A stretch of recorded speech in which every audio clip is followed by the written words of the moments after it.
반갑습니다, 여러분. 자, 오늘은 스포츠 사회학 첫 번째 시간이죠. 합격 전략에서도 여러분들에게 설명드렸지만 스포츠 사회학 중급 소소한 그런 과목입니다. 자, 그래서 여러분들이 평소에 사회학이나 어떤 사회 전반적인 현상에 대해서 관심을 갖고 있는 분들은 뭐 그렇게 사실 어렵지 않은 학문이에요. 여러분들이 스포츠 사회학 근데 꼭 가져가셔야 되는 과목이라고 제가 합격 전략에서 말씀드렸어요. 그 이유가 뭐예요? 바로 윤리, 교육학, 심리학, 심지어 한국체육사까지 다 가져갈 수 있는 굉장히 포괄적인 그런 학문입니다. 그래서 여러분들이 스포츠 사회학은 꼼꼼하게 학습하시길 바랍니다. 자, 첫 번째, 그래서 목차를 간단하게 설명을 드릴 텐데요. 스포츠 사회학은 총 1강에서부터 9강까지 이루어져 있어요. 1강부터 9강까지 골고루 나옵니다. 어느 특정 강에서 더 많이 나오고 더 조금 나오고 이런 게 없어요. 스포츠 사회학은. 그렇기 때문에 1강부터 9강까지를 고르게 학습해야 된다. 이게 전략이다. 말씀드리고 시작을 해보도록 하겠습니다. 자, 그렇다면 오늘 첫 번째 스포츠 사회학의 1강 힘차게 한번 시작을 해보도록 하겠습니다. 화이팅! 네, 스포츠 사회학의 정의와 개념인데요. 첫 번째 정의를 한번 살펴보도록 할게요. 자, 스포츠에서 나타나는 행동 유형과 사회 과정에 초점을 두고 있어요. 그래서 이를 스포츠 활동에 존재하는 일반 사회 구조의 측면에서 설명하는 학문이다. 쉽게 설명을 드리면 사회학의 하위 영역, 하위 학문이라고도 얘기를 하고 있어요. 사실 사회학이라는 학문은 굉장히 큰 학문입니다. 엄청나게 방대한 학문이에요. 어떻게 보면 철학도 품고 있고 뭐 여러 가지 사회 현상들을 품고 있다 보니까 굉장히 큰 학문이고 그 사회학 중에서 스포츠와 관련된 스포츠 사회학을 이야기하는 것이죠. 그래서 개념을 한번 살펴보면 사회학의 하위 분야로 이렇게 또 나오고 있죠. 그래서 스포츠의 사회적, 사회학적 개념을 적용해서 스포츠의 맥락에서 인간의 사회 행동 법칙을 규명하는 거예요. 그래서 스포츠 현상을 일반 사회 구조에서 설명하는 학문을 이야기하고 있고요. 개념을 한 가지 더 보고 넘어가 보도록 할게요. 운동 참여자의 운동 수행 능력과 직접적인 원인을 설명하는 학문이 아니에요. 자, 이런 문제들 많이 나옵니다. 예를 들어서 운동 생리학, 운동 역학 이런 것들은 딱 답이 정해져 있어요. 근데 스포츠 사회학은 내가 정치를 얘기해도 그 정치 안에 다른 윤리적인 문제가 나타날 수도 있고 여러 가지를 포괄하고 있기 때문에 이렇게 직접적인 원인을 이야기한다고 보기 어렵습니다. 여러 가지 것들을 같이 고려해야 되기 때문에 그렇죠. 그래서 스포츠는 사회 영역과 밀접한 또 관계를 맺고 있어서 통찰과 분석이 필요한 그런 학문이 바로 무엇이다? 스포츠 사회학이다. 이렇게 이야기합니다. 자, 스포츠 사회학의 적용 및 사례를 살펴보면 스포츠는 사회의 다른 분야들 엄청 많겠죠. 뭐 가족, 교육, 경제, 문화, 정치, 종교, 윤리, 뭐 심지어 뭐 역사 이런 부분까지 다 포괄하고 있어요. 그래서 상호작용하는 연계성을 가지고 있습니다. 다시 한번 말씀드리지만 뭐 스포츠 뭐 부분에서 특히 운동생리학, 운동역학 이런 것들은 딱딱 떨어져요. 근데 사회학은 여러 가지 것들이 막 교차해 있어서 연계성이 있기 때문에 단 한 가지만 규명하는 학문이라고 보기가 좀 어렵습니다. 자, 거트만의 근대 스포츠 특성을 이야기하고 있는데 세속화, 평등화, 전문화, 합리화, 관료화, 수량화, 기록 지향 이렇게 7가지 특성을 거트만이라는 학자가 주장을 했어요. 자, 그렇다면 이렇게 어떻게 문제가 나올까요? 자, 예시를 한번 제가 가져와 봤습니다. 거트만의 근대 스포츠 특성 예시 2023년 문제에서 나왔던 그런 내용인데 관료화가 어떻게 예시로 풀어져서 나왔는지 한번 살펴보면 국제스포츠 조직은 규칙의 제정, 대회의 운영, 종목의 진흥 등의 역할을 담당한다라고 해서 관료화를 설명하고 있는 거예요. 그래서 국제스포츠 조직은 뭐가 있어요? 뭐 IOC도 있고 피파도 있고 이런 조직들, 결국은 이런 조직들은 뭐예요? 관료화되어 있죠. 이런 예시로서 여러분들이 저와 학습을 하신다면 내가 어떤 학습, 이론만 달달달달 외우는 게 아니고 어떻게 풀어서 나오는지를 여러분들이 저와 함께 알 수 있을 거라고 생각을 합니다. 하나 더 볼게요. 전문화예요. 야, 투수라는 포지션이 나와요. 근데 이 포지션 내에서도 선수는 뭐 선발로 기용될 수도 있고 중간 개투가 될 수도 있고 또 마무리가 될 수가 있겠죠. 이런 것들로 구분된다. 그래서 투수도 단순하게 투수라고 뭉뚱그려서 얘기하는 게 아니죠. 뭐 선발진, 뭐 마무리 투수 이렇게 나눠져 있잖아요. 이런 것들을 뭐라고 해요? 스포츠 분야에서 특히 스포츠 사회학에서는 그리고 거트만의 근대 스포츠 특성에서는 전문화로 풀이해서 이야기를 하고 있는 겁니다. 이런 부분들을 여러분들이 잘 짚고 가셔야 돼요. 그래서 이해를 하셔야 되겠죠. 자, 계속 이어가 볼게요. 스포츠 사회의 영역이에요. 그래서 거시적, 미시적, 전문적 크게 이렇게 세 가지로 구성을 하고 있습니다. 자, 거시적은 뭘까요?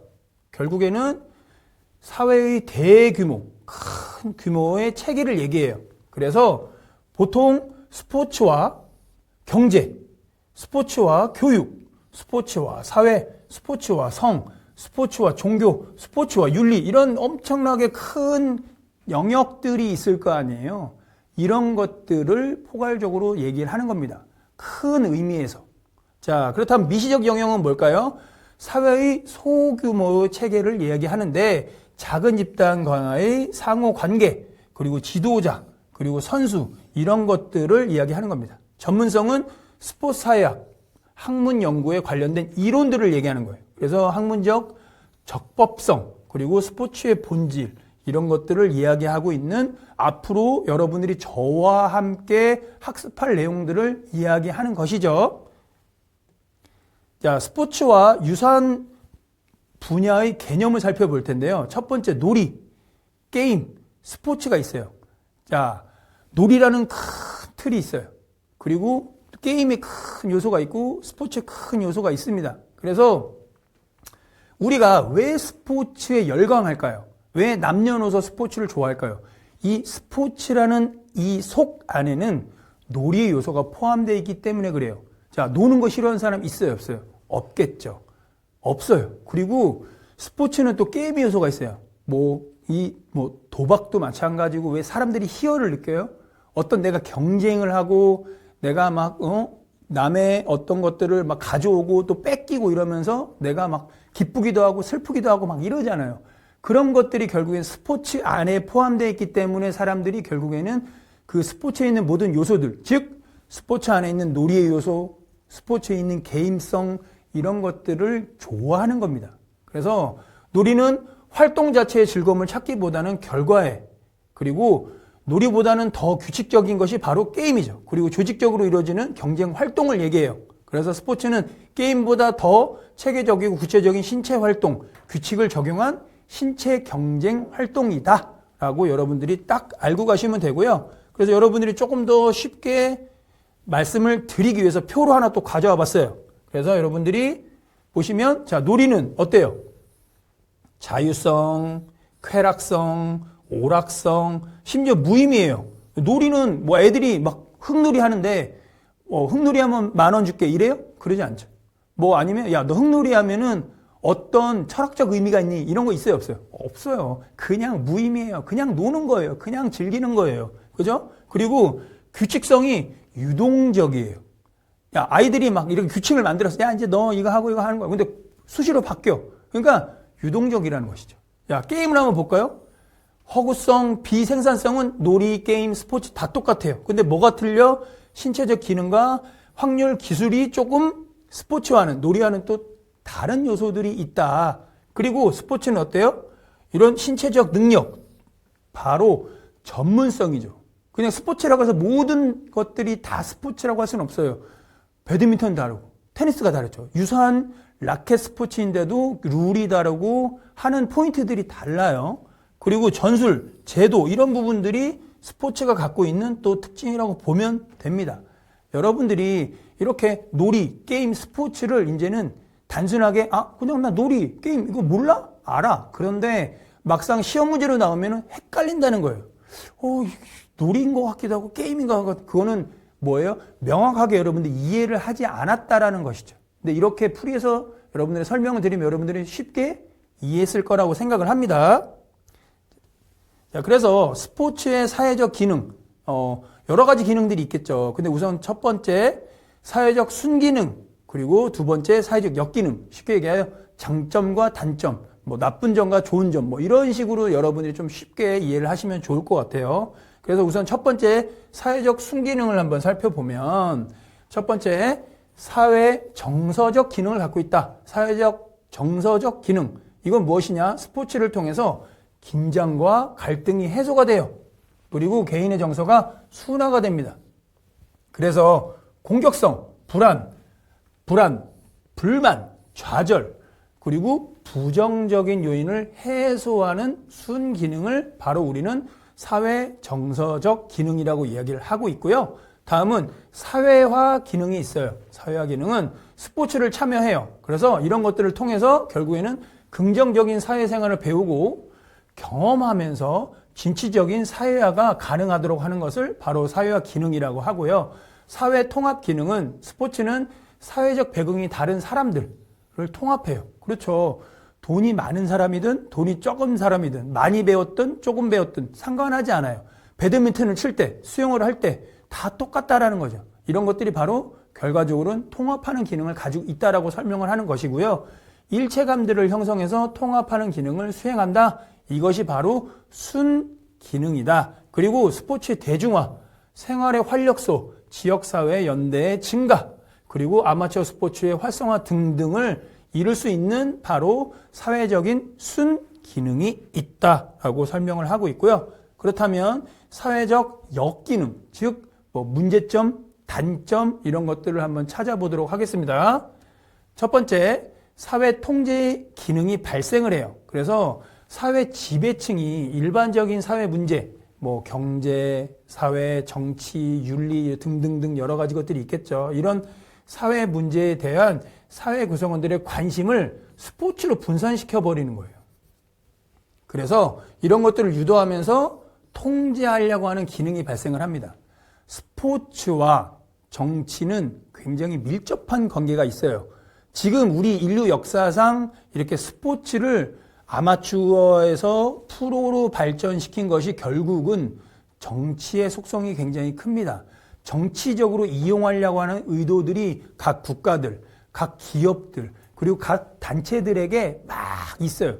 이런 것들이 바로 어떻게 보면 역기능이다. 이렇게 설명을 하고 있는 것이죠. 그리고 신체 소외 및 갈등을 유발할 수도 있어요. 그래서 스포츠 선수를 어떤 목적 수단으로 하는 거죠. 1등을 하기 위한 도구로서 활용을 한다라고 이해하면 좀 쉽겠죠. 그래서 이런 도구로 활용하면서 승리주의에 치우쳐서 갈등 요소가 나타난다. 그리고 상업주의 발달로 문제가 발생한다. 스포츠는 윤리를 추구해요? 이윤을 추구해요? 바로 이윤을 추구하죠. 그래서 이윤 추구의 목적 수단으로 활용돼서 순수한 스포츠 정신이 훼손돼요. 그래서 물질 만능주의로 발전하는 문제들을 야기하고 있다. 어떤 적절한 보상, 적절한 상 이런 건 좋아요. 그런데 너무 1등에게 쏠리다 보니까 관심과 돈과 이런 것들이 쏠리다 보니까 1등 하기 위해서 부작용들이 막 일어나는 거예요. 이런 문제들을 이야기하는 겁니다. 그리고 국수주의가 발생을 해요. 그래서 과도한 스포츠 경쟁에서 나타나는 현상으로 자국, 그 각 나라들의 이익을 우선하는 겁니다. 그래서 타 민족과 타 국가에 대한 배타주의가 발생하는 그런 역기능이 있다. 그리고 성차별 문제도 있어요. 남성의 신체를 우월성에서 비롯해서 성차별과 갈등이 문제되기도 해요. 고대 스포츠에서는 남자만 올림픽에 참여했었어요. 그때는 남호 선호 사상이 굉장히 강했죠. 하지만 이제는 남녀가 평등해요. 우리는 그런 시대를 살고 있는데 아직까지 그런 부분들이 조금 잔재해서 남아있다. 그런 부분들이 남자와 여자를 갈등하게 만든다라는 겁니다. 다음은 사회차별 문제예요. 각 스포츠 종목에서 발생하는 인종, 경제력 등에서 오는 사회차별성과 인기 종목과 비인기 종목 간의 일어나는 차별성 문제를 이야기하는 것인데 스포츠 다 똑같다고 말씀을 드리지만 사실 어떻게 보면 인기 스포츠와 비인기 스포츠 다르죠. 인기 스포츠는 우리가 딱 열리면은 관람석에 관중이 꽉 차고 스폰도 많이 하고 하는데 빈기 종목은 관중석도 썰렁하고 상대적으로 뭐 스폰서라든지 비용도 덜 가니까 아무래도 위축되고 이런 여러 가지 사회적으로 문제들이 발생한다라고 여러분들이 이해하시면 돼요. 지금까지 얘기한 것들은 역기능에 해당이 되니까 여러분들이 역기능에 대해서 한 번 더 잘 이해하고 넘어가시길 바랍니다. 자, 스포츠 사약에는 되게 여러 가지 요인들도 있고 주요한 이론들이 있어요. 대표적인 이론들, 엄청 이론이 많습니다. 뭐 단순하게 지금 말씀드린 이론 말고도 많은데 저와 함께 학습을 하는 이유는 사약 공부를 하는 측면이 아니고 필기시험 합격에 초점이 맞춰져 있어요. 그래서 그 중에서 주요한, 특히 여태까지 10년간 나왔던 기출의 이론만 뽑아왔으니까 참고하시면 됩니다. 우선 첫 번째, 구조기능주의예요. 그래서 구조기능주의는 무엇이냐? 사회는 상호 의존적인 제도로 구성되어 있어. 그래서 이러한 제도들은 사회 안정에 중요한 역할을 한다라는 것이 바로 구조기능주의예요. 그래서 우리는 되게 막 얼기설기 엉켜있는 그런 구조 속에서 살고 있다라는 겁니다. 사회는 다양한 뭐 가정, 교육, 경제, 문화, 스포츠, 정부, 종교, 학교 등등 엄청 다양한 구조가 상호 의존적인 형태로 구성되어서 있다고 보는 그런 주의입니다. 그래서 대표적인 구조기능주의의 대표적인 학자는 파슨스라는 학자가 있어요. 그래서 파슨스는 뭐라고 했느냐? 구조기능주의 이론을 발전시킨 대표적인 학자로서 사회는 균형을 유지하려는 부분이 있어서 각 부분이 수행하는 역할이 서로 다르다고 해도 결국은 뭐예요? 전체 사회의 균형, 즉 밸런스를 맞추는 그런 어떤 것들이 작용을 하기 때문에 하나의 통합적 목적을 위한 기능을 수행하고 있다고 보는 이론이 바로 뭐예요? 파슨스의 바로 구조기능주의를 이야기하는 것입니다. 자, 그래서 조금 더 살펴보면 구조기능주의에 접근해서 네 가지 요인을 이야기하고 있는데 체계 요구라고도 하고요. 체제 유지 및 긴장 처리, 그리고 사회 통합, 그리고 목표 성취, 그리고 적응, 이 네 가지의 기능을 수행한다라고 해서 이 모형을 설명하고 있는 거예요. 예시를 하나 들어볼게요. 여러분들이 지금 이 구조기능주의, 지금 교수님 헷갈려 이렇게 말할 수 있는데 어떻게 예시를 드냐면 스포츠 경기 이벤트를 해요. 근데 이런 이벤트를 통해서 체제 유지가 되고 사회 통합이 되고 국민 단합이 되는 이런 것들을 이루려고 하는 게 바로 뭐예요? 이런 것들이 바로 구조기능주의를 설명하고 있는 것이다 라고 이해하시면 됩니다. 자, 다음 이론으로 넘어와 볼게요. 다음 이론은 뭐예요? 바로 갈등 이론이에요. 그래서 사회는 항상 갈등이 존재해요. 우리 가정도 평화로워 보이지만 우리 사회도 평화로워 보이지만 평화롭지 않죠. 계속 뭐 예를 들어 정치적으로 여야 뭐 대치를 하고 국가 간에도 뭐 되게 막 단합하고 서로 화합하는 것 같지만 또 갈등이 있고 경계에 맞춰져 있으면 딱 막 뭐 수많은 돈을 또 비용을 지불해서 뭐 군사적으로 비용을 낭비하고 이러잖아요. 그래서 결국에 사회는 뭐예요? 항상 갈등이 존재해요. 그래서 서로 다른 개인 또는 집단들의 경쟁을 통해서 또 성장을 합니다. 이런 성장하고 지속하는 데 이는 불가피한 인류의 사회적인 속성이라고 보는 거예요. 갈등이라는 것이 어떻게 보면 되게 나빠. 부부싸움 하면 나빠. 근데 또 부부싸움을 하고 난 다음에 뭐예요? 또 되게 화목해져요. 뭐 이런 것도 있잖아요. 예를 들어서 막 친구들끼리 싸웠는데 오히려 싸운 친구하고 나중에 가면 더 친해져. 약간 이런 것들이 바로 갈등 이론이라고 이해하시면 됩니다. 갈등 이론은 스포츠가 지배 계급의 이익을 증대하는 하나의 수단으로 활용을 하고 있고 권력과 경제적 자원을 가진 소수의 이 집단에 의해서 형성된다라는 인식들이 조금 강해요. 예를 들어서 한번 여러분 설명을 드리면 일반 국민들의 관심을 스포츠 경기에 몰입하게 하는 거예요. 그래서 지배 계급의 이익을 극대화하는 데 이용하는 것이 바로 갈등 이론을 이야기하는 핵심들입니다. 다음은 비판 이론으로 넘어가 보도록 할게요. 자, 비판 이론은 무엇이냐? 사회 본질을 규명하는 거예요. 그래서 기존의 사회를 평가하고 비판하는 수단, 그래서 가치 판단과 도덕적 사고로 나눠지는데 우리가 뭐 비판 없는 사회는 건전하다, 건전하지 않다? 건전하지 않다. 무조건 좋다. 무조건 예스맨. 이런 건 좋지 않다라는 거예요. 때론 비판도 발전을 위해서 필요하다라고 하는 이론입니다. 그래서 사회 문제와 다양한 이론들을 비판하는 거예요. 그래서 이런 비판 속에서 해결 방법을 찾아서 합리적인 사회를 형성하는 이론을 바로 우리는 비판 이론이다. 그래서 예를 들어서 한번 설명을 드리자면 예산이 낭비되고 비효율적인 국제적인 스포츠 이벤트를 비판하는 거예요. 그래서 이제는 어때요? 점점 이제 스포츠가 발달되고 하다 보니까 이제 올림픽을 개최하면 적자다. 왜? 이 엄청난 예산이 들고 엄청난 건설 비용이 들고 하잖아요. 그러니까 이제는 다시 리모델링해서 사용하고 재활용을 활용하고 자연을 그대로 보호해서 활용하고 이런 것들로 자꾸 넘어가는, 즉 발전적인 것으로 가는데 어느 정도 비판 이론이 역할을 하고 있다라고 이해하시면 됩니다. 다음은 상징적 상호작용 이론을 한번 설명해 보도록 할게요. 상징적 상호작용 이론은 개인마다 각자의 나름의 방식으로 주어진 상황을 정의하는 거예요. 그래서 이에 따라 행동을 하는 겁니다. 자, 그래서 객관적인 관점이 아니에요. 바로 주관적인 관점이 끼어 있는 겁니다.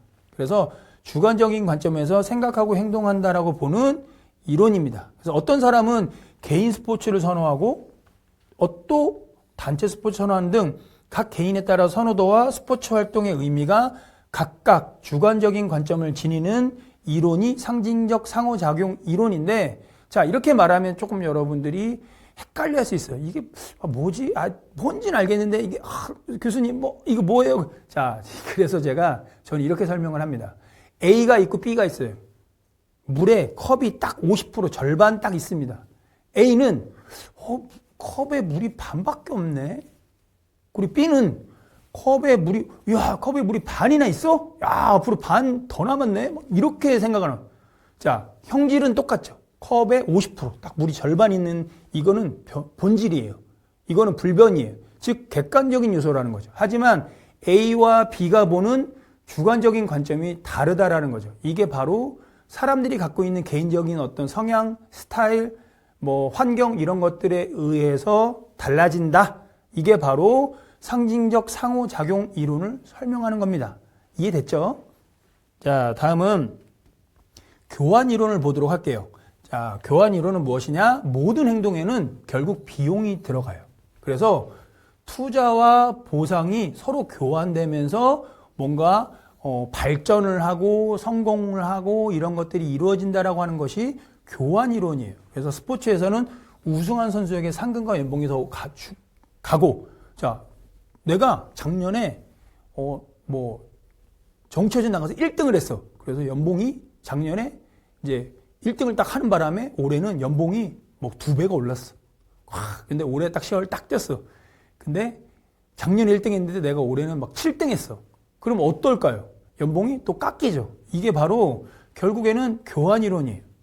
그래서 이런 것들을 통해서 스포츠가 발전을 한다라고 여러분들이 이해하시면 됩니다. 자, 그래서 어떻게 문제들이 나오냐? 2024년 기출문제인데 파슨스의 이론 아까 설명드렸죠. 대표적인 학자라고. 파슨스의 이론이 실제 2024년 기출문제에는 어떻게 나왔냐면 스포츠는 체제 유지 및 긴장 처리를 하는 그런 기능이 있다.